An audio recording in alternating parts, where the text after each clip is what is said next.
You have to ask. I don't know.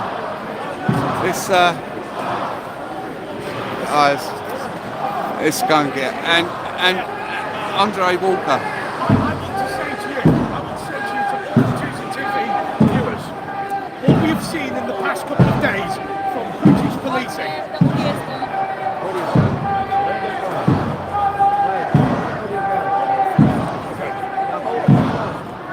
Oh yeah, it's clip on one. Can you hear me now? Can you hear me?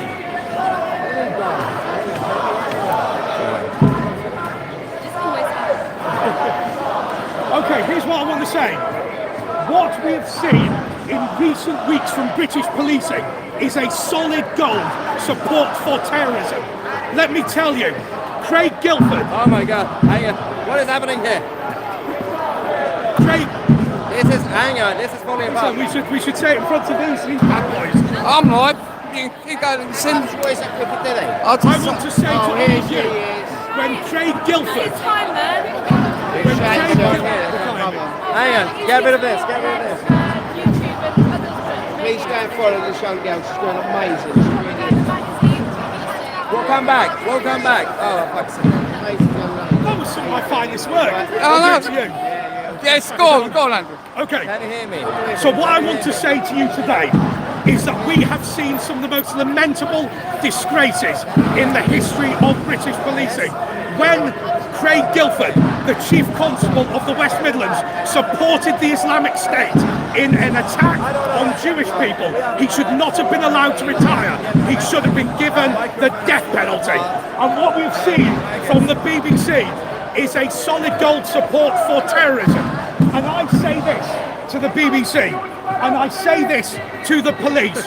It does not matter what badge you have, it does not matter what institution you are part of. Supporting terrorism is never acceptable in Britain. Craig Guilford should receive the death penalty for his support for the Islamic State.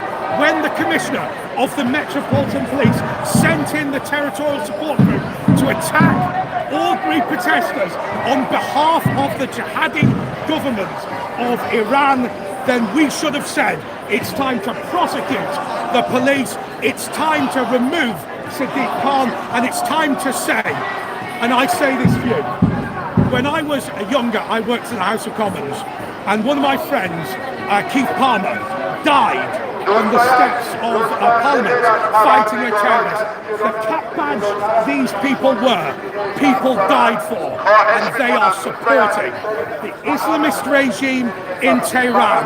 They are supporting Hamas. They are supporting the Islamic State in Birmingham.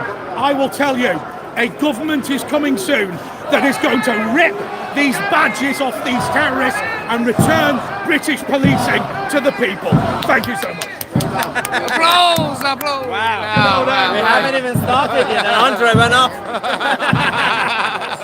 Anyway, so He always has a word to say. There we go. Wow, so if anyone put Andre's channel out on. I'm feeling good now. Yeah. Do you know, I just want to say to everybody, There's a word to say. thank you. Isn't it in fact, I'll clip it on. Isn't it fantastic? Isn't it fantastic to see so many ordinary people here fighting for freedom, fighting for justice? Look, you know, we're pretty depressed about the state of the world, aren't we? We're pretty depressed when we see our police supporting terrorism. We're pretty depressed when people are trying to amputate the genitals of our children. But I'll tell you what does hearten us. When ordinary people come out on a Sunday and they say, do you know what? So many people are being murdered in Iran. So many people are being bullied by these dictatorial regimes. But you know what? Freedom, decency and honesty is the natural state of humanity. And even if Keir Starmer doesn't agree, even if Sadiq Khan doesn't agree, even if every single leader of every single Western state has capitulated to the terrorists and bad guys, then ordinary British people and their Iranian friends are going to come out and they're going to say, take that cat badge off, you're a disgrace, but we still stand for Britain, we still stand for justice, we still stand for freedom, and we're going to tell Keir Starmer that's the way we feel. Did you see what happened on Friday night?